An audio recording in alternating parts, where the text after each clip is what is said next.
এখন আর কিছুই করা লাগে না ভাই।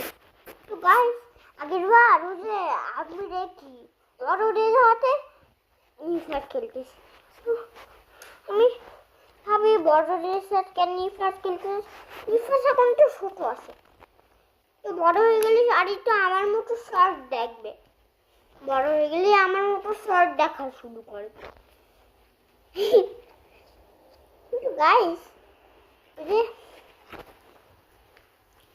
আমি যে কি করি, ওই যে দিয়ে নতুন দেখে কেউ আসছিল সাত তানভীর খেলে, এই জন্য আমি আর খেলতে পারি না। দিয়ে ওই যে আমি কালকে দেখি নিফা সাহিল বাংলাদেশ চলে গেছে, দিয়ে আমি আজকে থেকে গিয়ে তানভীরের সাথে খেলা শুরু করি। দিয়ে টাটা গাইস।